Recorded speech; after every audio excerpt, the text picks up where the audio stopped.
let's get started. And since Anuraj introduced this topic for us, maybe Anuraj, you can kick us off and then pass it down.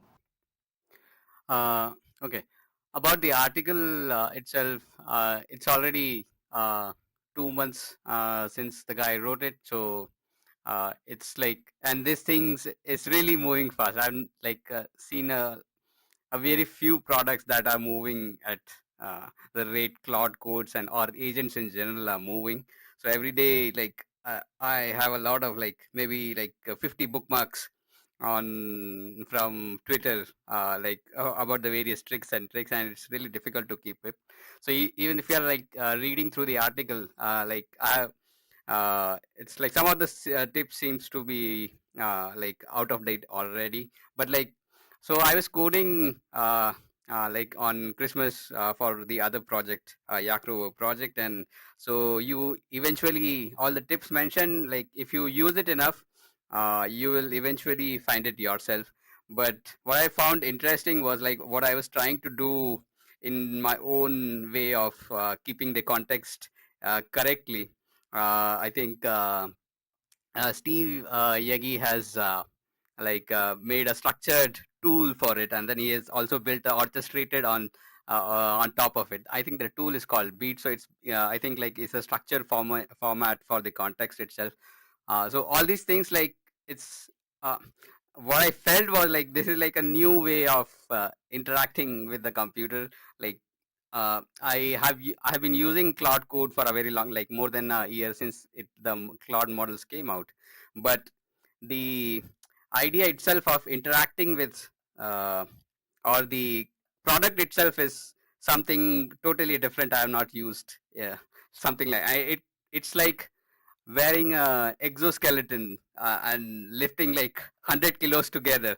So I coded so much, and I felt like that the amount of like work I got done, it was like a work of 5 6 engineers. Maybe it would take like 6 months of full-time work. Like that is the amount of work I did in 1 week. And that also I was doing it while printing some 3D on my 3D printer, some like casual stuff for my robot, and I was coding it like I was just interacting and talking to it. So it's like it felt totally a different experience. Like so yeah, so like I would like recommend like don't go into the tips and all, just try using the tool, because all these tips are like really keeps on changing, and like the product itself is changing so fast. So it's like you have to become a little more comfortable like how the actual uh, coding agent is working. So I think like there is a uh, website called humanlayer.dev or something, and they have like a good basic structure of how the coding or the agents actually work, and what sort of spec or Claude MD would you write. Like they have some guidelines like don't keep the Claude MD file longer than 300 lines, and otherwise like the output reduces. But all this like it's like a rule of thumb, so everybody might find out a different result based on the prompt or the Claude MD file you are, or the agents MD file you are writing. And what else?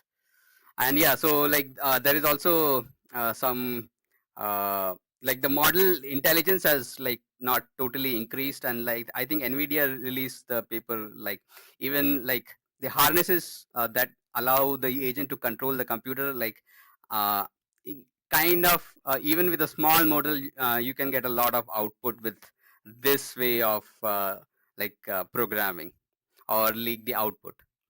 So the harnesses of the that you build around how the agents are interacting with the computer, I think plays a much larger role in how good the product actually is.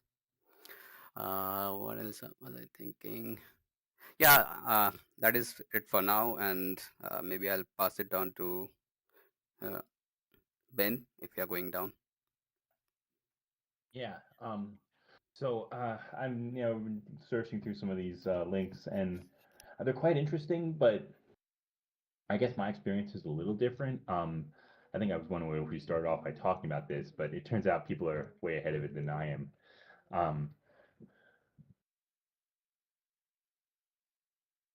Sorry. But basically, all I've so try to put things a bit more practically what I've been doing. So I'm working on a coding project, and when I first registered for Claude and got Claude Max Plan, I basically just threw the code base at it and asked like, hey, can you help me with some bugs? That I've been working over. I shared some log files and so on, and was kind of shocked with how quick Claude was able to diagnose the issue, even though, I mean, I had, sort of an idea of what was wrong, but it was actually able to, very quickly get down to the core of it. And I was able to come up with a fix of like, 3 or 4 problems that would have probably taken me over a week to fix by myself. And maybe I'm not a great coder, I don't know. But in a day or two, I was able to get that cracked out. And from there, I went and so we've got this other code base that's not in the language I'm actually very used to. That I've come, we've had like freelancers come in and try to work on it, and for we've gotten obviously it's some results, but it's really not up to the standards. So that's what I was going to try to use Claude for next. And again, I put the code base in Claude, and the thing I've noticed is it tends to slurp up lots of tokens. Maybe everyone else is at the 100 max plan instead of the 20 pro plan. But I was able to make changes and actually fix things that I'd run into. Even though with the first case I was just more asking Claude for advice and writing the code myself, whereas this case was more vibe coding of copying code from Claude, putting it in, and seeing if it works. Um, but even then, that was a much better experience than some of the people I've had to work with before on this. So I was pretty happy with it, and then I was mostly just philosophizing over like what how I think about this is the future or whatever, and then everyone else is trying to come up with these like complicated workflows where you talk with command line and go back and forth, and I guess I'm just still pondering because I feel like I'm in the 4 hour window I'm using up tokens halfway through. So I mean I'm not sure the ability to spend tokens faster is actually particularly useful for me. um, so I'm happy to just I'll keep plodding away. Uh, hmm. Anyway, I'm not sure I have much else to say on that, at least in this pass through. So I'll pass down to Juan.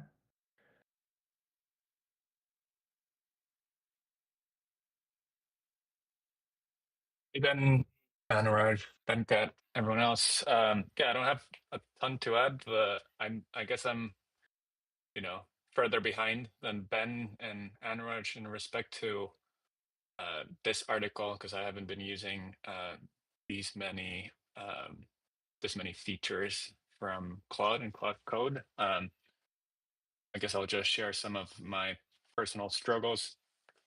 Uh, Yeah, providing enough context to use, for example, in my personal website, I coded up a design system from the ground up. It uses Tailwind, but it uses it in a specific way. And I arrived at that way of using it through Andy Bell. He wrote a blog post on it. And it's been challenging to kind of get all the right context and provided, via Claude MD as well as prompts. So I think that idea of skills in the article is really helpful and interesting. And I think next I'm going to try to play around with creating a repo or maybe it's an MCP server that specifically outlines how I want the design system to work because design systems are one interesting use case or problem area for vibe coding because that's where kind of like you were saying, Ben, designers and freelancers might need to leverage that in order to build prototypes. And also for myself, if I'm building a new page that uses new components, I want to make sure that it's starting from the right like atomic building blocks and building from the ground up. And there's a lot of visual stuff there that I often have a hard time translating into prompts or scripts. So yeah, it's something I'm going to be playing with next. And the article is super useful in terms of at least outlining some of those like personal projects versus like enterprise scale differences in use. And yeah, just share my own hesitation with letting the agents take care of more things. And yeah, I just know if I'm going to be the maintainer of code that's produced by Gen AI, then I want to have like clear guardrails. Matters more for work related code than the personal hobbies. Yeah, I'll stop there and pass it on to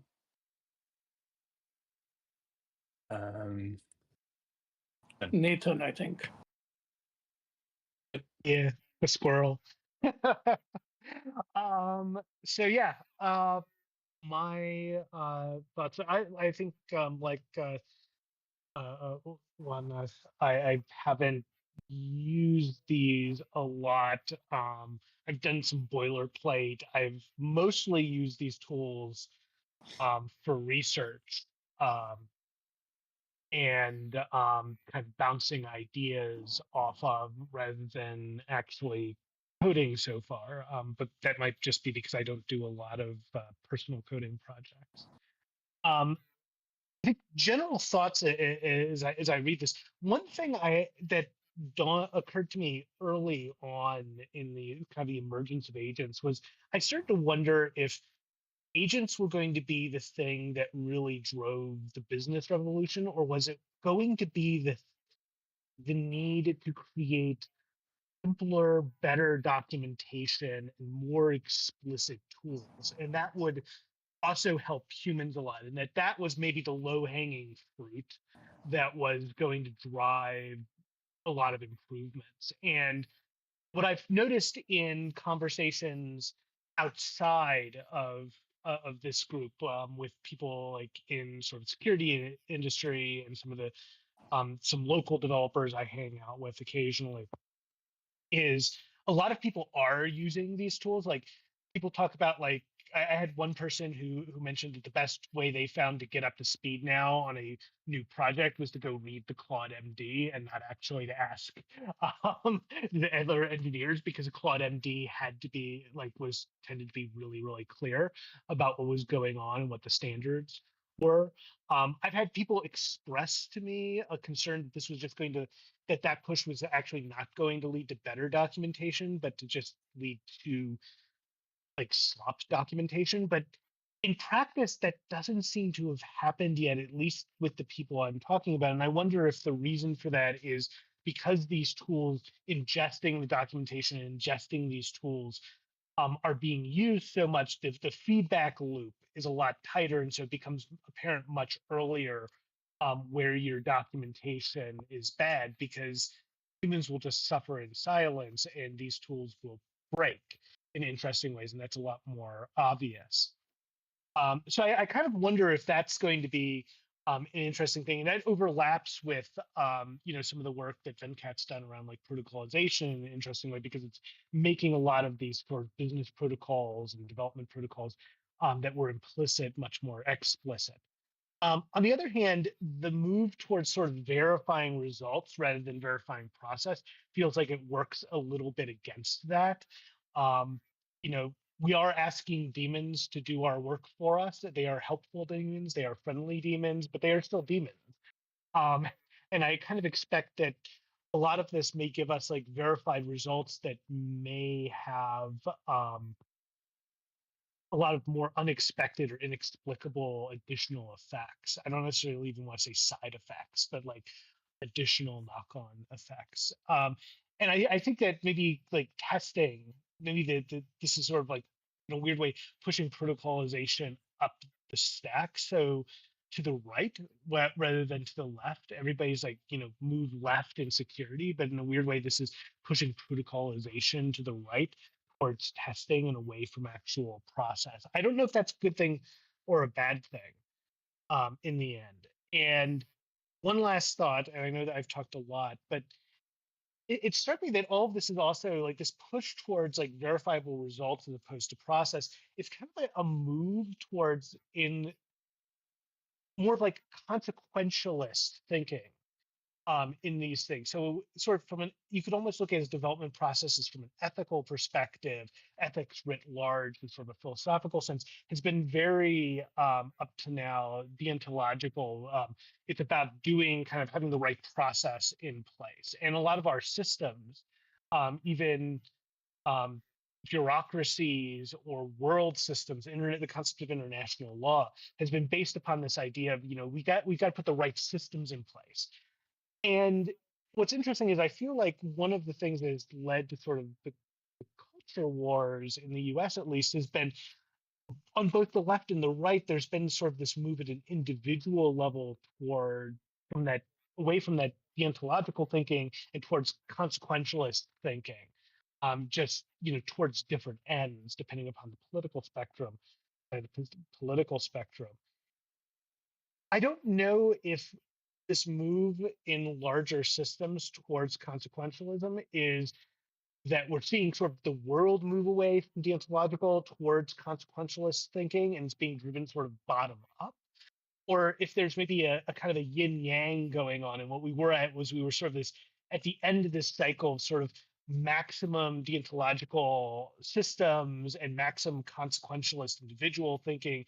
And now we're going to see a reversal where we're going to move towards the systems of the world being consequentialist and individuals sort of balancing that out by becoming more deontological. I'll be honest, I would be personally more comfortable with the latter world, but I'm not sure if I have a reason, like a priori, to think that, it's a yin yang thing as opposed to a full stack shift. But like at a philosophical level, that's an interesting thing. And I wonder if that is sort of maybe the vibe shift that the world is undergoing at a more abstract level. So those were my thoughts reading. I will pass down to Ultra A. Yep. Hey, thanks all for sharing the prompt and the links and the code and the documents. It's been really fascinating to read this over the last like 2 weeks and over the Christmas break on Twitter and all the talk. I've done a lot of stuff in Cursor. I've never gotten into Claude Code, but I really feel some FOMO of thinking I've just got to switch and jump in deep and try it out because of all these promises that people are sharing of leveling up. And I do agree with what Anurag shared earlier about the level up capability. Just for me using, I guess it's now the previous generation of attempts of coding, which was so like I thought of the first stage of agentic coding as or LLM coding as autocomplete, and the second stage, which is where I was at, is kind of agents producing code for you, and maybe some kind of a vibe coding approach. And this third stage is actually all in on vibe coding and saying your ideal is don't look at code, just guide the different agents who are smart enough or even smarter than necessary to do the specific tasks that you give it. So I've been for several months like deep in code with these agents helping me, kind of like a cyborg or kind of like a centaur. And I didn't really like, or kind of like working with an exoskeleton as well. And I enjoy that feeling. It's really powerful. And some of my friends said, hey, you've got to like, if you touch code, if you look at code, if code passes your eyes, that's you're doing it wrong. You're suboptimal. And I think we are maybe getting to that point. And I've started to try to look at code less and try to produce things in a different way. One thing over the weekend, I was really enthused about giving it tests and having it just follow tests and just repeating until the tests, all the tests pass. So you ask the agent, write me a full battery of tests, and then go and implement them. And so it'll run the test suite, it'll find the failing ones, it'll identify for itself what to code, and then it will do it, and it will keep on going. And until if it's not done yet, if it asks you, what should I do next? You just tell it, okay, do the same thing, like keep going. And I tried this. The promise is that if you think about your tests really carefully, you can spend hundreds of dollars or thousands of dollars of tokens, but you never have to look at your code. And because they're passing the tests, you really don't have to look at the code. If you want to rewrite it, you rewrite it to the same tests. You just give it different guidelines. And what I found, and I wanted to share this with you guys, it was just amusing in a sign of like what I expected, a disconnect between what I expected and what I found, was the agents did something that I've seen them do before.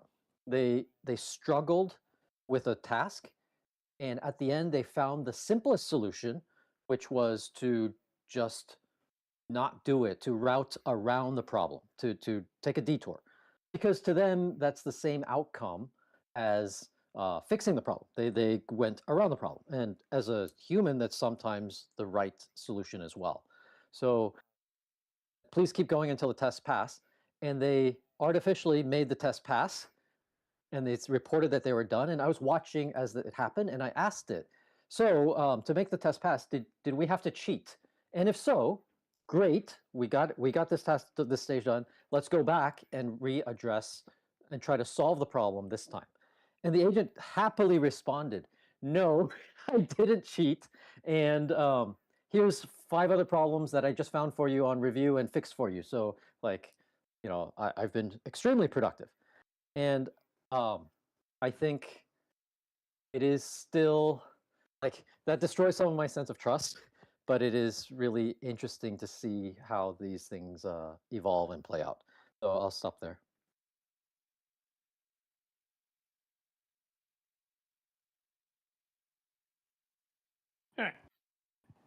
Yeah, this is turning into a very interesting thing to explore. And for me, yeah, I fully intend to go here because the problems of the way I'm vibe coding are obvious to me, and all I need is like one full clear afternoon to properly shift. It doesn't look like actually hard shift, and I don't think I have, since I'm not like much more than an occasional hobby coder, I don't have that much in terms of sunk costs or like existing deep habits to port. For me, it should be straightforward. There's not much inertia there.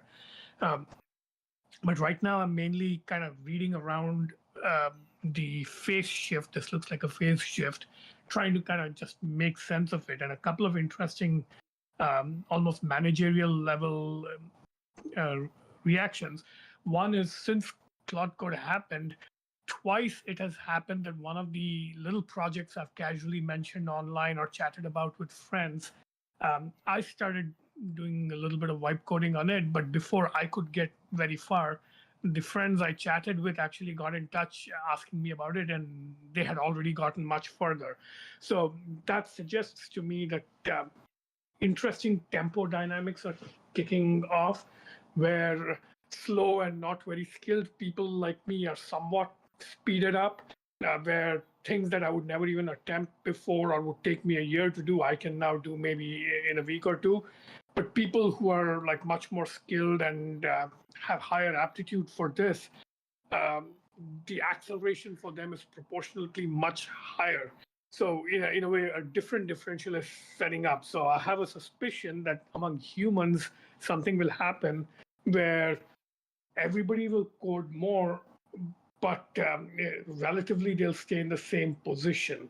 So people who used to code more before will become super coders and will do much more ambitious things. Like several professional developers I've talked to about this, they all say somewhat similar things of, yes, this is really great for like quick hobby projects and prototyping and stuff, but for production ready code you can trust, I have to do blah, blah, blah, blah, blah. And that's where their attention is focused on how to level up from the amateur, bespoke, use once and throw away level of code to production capable code. Whereas for me, I have never had any intention of going to production level code. So for me, going from like basically rarely to never coding to doing some throwaway coding is the level. So it's like everybody's moving up the ladder one rung, something like that. And relative positions are staying the same. A couple of other interesting observations from these readings. One was the section in the minus X article, which is why is Claude so damn great, the section on RAG. So it makes an interesting point that the decision by the Claude team not to rely too much on RAG is a bit like, Tesla's decision not to use LiDAR because you're coupling two complicated systems and increasing complexity, and it's better to keep it simple. There's like some arguments there. But the interesting things looking at that, and similarly, another point made in the first link I posted about why MCP is kind of a crappy solution and adds lots of janky complexity, but the skills feature that Claude Code has is a cleaner approach to doing the same thing. Now, the general gist of this kind of architectural decision and the opinionatedness in this kind of decision suggests to me that this is part of that larger trend I think we briefly looked at last time about LLMs themselves going from the RLHF type, RLHF fine tuning and RAG kind of space, which is very open ended, to the, what do they call it now? RL VR, I think. The instead of like training with like human feedback or like having like a large open world you're living in, you start living inside a context that's in some sense closed and bounded and has very clear reward functions you can train against. So the way I've been thinking about it is, if you make this shift, the AI domain starts to look much more like a domain with a physics engine in it, where there are clear rules that you can learn. And if you learn the rules, you don't need to learn vast amounts of like arbitrary corner cases and real world open-ended messiness. You just learn how the physics engine kind of works and you learn the reward function properly. So I think Claude Code, the reason the phase shift feels so different is it's gotten into the closed world modeling, basically. That's what's going on. It's even though code is not a closed world, the architectural decisions made make it more of a closed world. So you can do the equivalent of reinforcement learning against a clear reward function. I think this is roughly what Anurag was referring to last time as there's a flywheel effect here. For a flywheel effect to happen, you really do need a clean feedback signal to train reinforcement on, both for the human and for the AI engine. And I think that's what's happening. And you see this all over. Like similarly in robotics, which we're tracking in our other group, it looks like some of the big breakthroughs now are the bottleneck is really about modeling the world itself in a way that makes reliable reward function signals available. So I think this is a general trend. And I want to connect that to what Nathan was saying, which is about the philosophical ethics stuff. If you, if you think about it, the difference between consequentialist ethics and deontological ethics often actually comes down to, are you learning a reward function in a closed world that's basically deontological ethics, or are you learning kind of the nature of an open world in a very uncertain feedback loop domain? So when can you actually use deontological ethics? It's like when the reward function is clear, it slowly trains you into habits that are reliable enough. You can like elevate them to the level of this is the right way to do stuff and be in the world. You're not worried about goals. You kind of codify the behavior itself as right and wrong, right? Whereas if imagine the other extreme, where you're in a completely open world and there are no learnable habits because all the reward functions are extremely noisy and slow, and it would take you a million years to pick up on an effective habit. What happens then is that your actions become much more like gambling, right? You do stuff, sometimes it works, sometimes it doesn't. It's not completely random or unlearnable, but what you learn is kind of, in a sense, you build a map of the world rather than a habit. So you're building maps rather than habits, and that puts you in a consequentialist mode. And I think this recent trend in all of AI towards reinforcement learning against rewards, um, that's moving AI into more of a closed world box where it can be more deontological, and that shows up as smoother habits, faster flywheels, and the sense of like making a lot of progress really fast. So I think that's what's happening. I think it's an open question of how much of the world can actually be put into little closed world subsets like that. Like, looks like code can be done that way, looks like increasingly robotics can be done that way. If you have enough vision data, you can kind of learn the physics of how mechanical devices move, and the whole thing can be turned into a video game like thing. um, Images, I think, seem like they can be turned into a closed world. Like, now you can take any random single photograph, single frame from a single point of view and turn it into a 3D model that you can look at from multiple directions, and you can animate it. And all this is because even though the single frame image is not a lot of data, if you make enough assumptions about how the visual world is organized, it becomes a well-posed problem to reconstruct 3D from 2D and 4D from 3D. So 4D being time, right? Because you can just fill in the extra data needed to like basically inflate the model from 2D to 3D to 4D. So it's like you're living inside a large closed world. But I do wonder about the limits of where does this approach not work? When do you actually stumble back into the open world where you cannot expect the flywheel to take off? So anyway, these are some broader philosophical questions in my mind. And this week, I'm hoping I'll have one free afternoon to make the shift myself, and maybe we can do another session on Claude Code in a few weeks, and then we can compare notes again after, I don't know, sleeping on it for a while, because it does seem like a very major phase shift. Oh, and last point I wanted to mention was I was talking to some other people in a company I consult with, and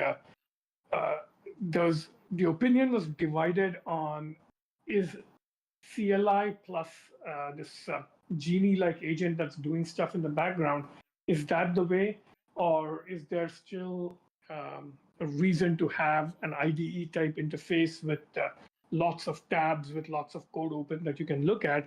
And it looks like this is turning into the new, like, Emacs versus non-Emacs kind of like war, or this is not like, even though some people seem to think that one way of doing things has won and this is going to be the future, it smells like more tribal culture war to me.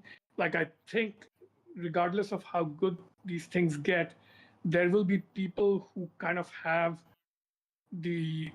a mentality where they want to look at multiple tabs and be able to switch back and forth, because that's kind of how they build mental models of what they're doing. And other people who are more than happy to like even get rid of vision altogether. Like Anuraj seems to be in that camp where you can just talk to the model without even looking at what it's doing, like not even watching the code scroll by. You're just talking to it and everything happens in the background. And whatever you need to do, you can kind of like manage through just the bandwidth and modality of conversation.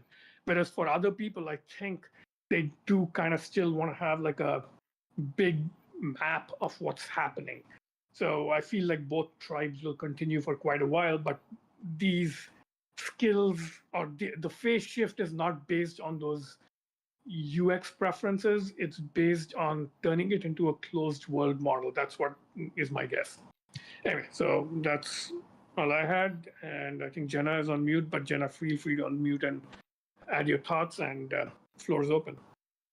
I think Anant hadn't had a chance to speak yet. Oh, yeah, Anant. Going back around to Anant. Yeah, no worries. Thank you. I know if I have anything more profound to add as such, my stake in these tools is quite utilitarian. I kind of code for some little projects for some time, and I mostly, not mostly, almost all of it is just throwaway code. So from that perspective, I was using the code generated by like the chat agents before, and it kind of worked, but Claude code seemed to be like a obviously a lot better in many ways. I did wonder. It did make me think though, like because I don't write anything that's not in Python. But I wonder how it performs across different languages, and I wonder if there are like specialized languages that Cloud Coding Agent specializes in, and perhaps other people can speak to how it works with like C or JavaScript-based languages.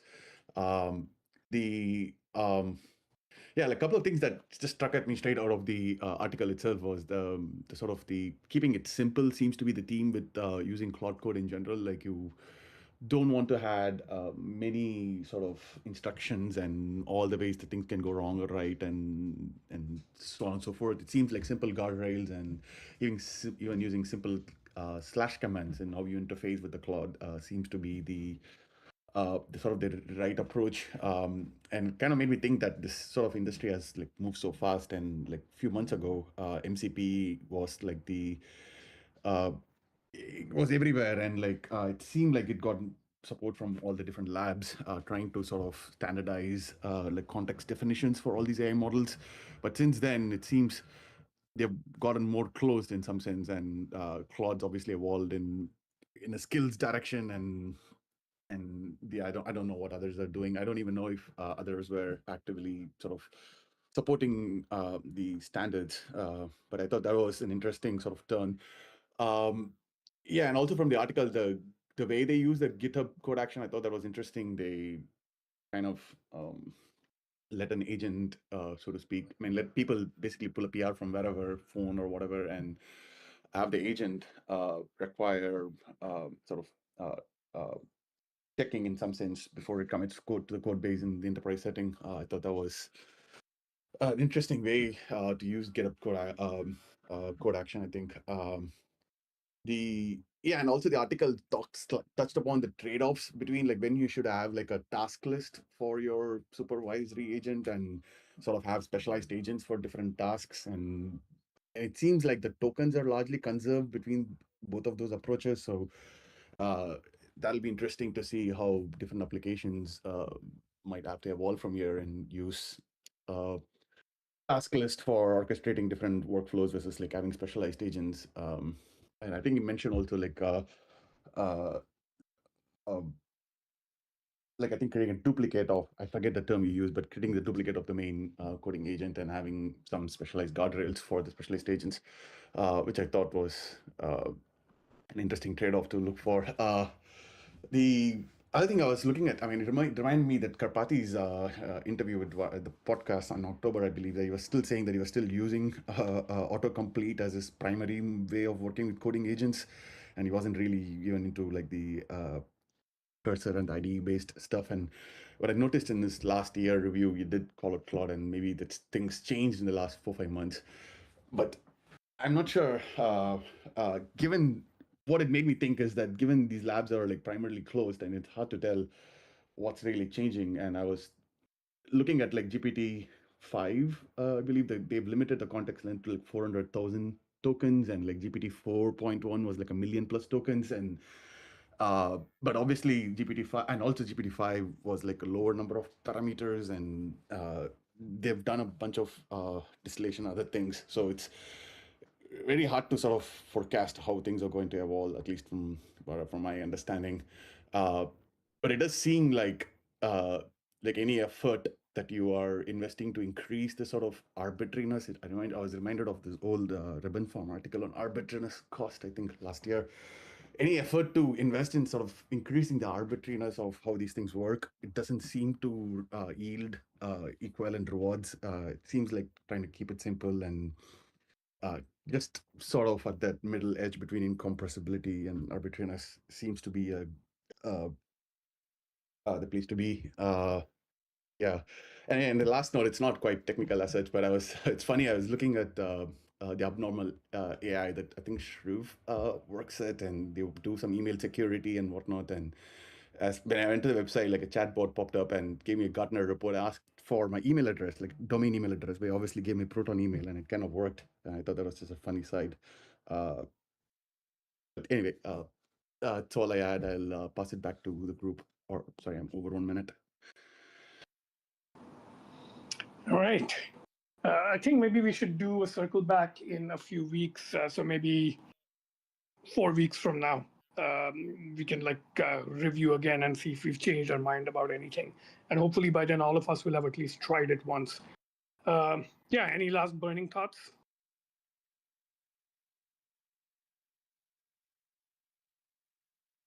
All right. See you all next week. Thanks all. Bye bye. Right.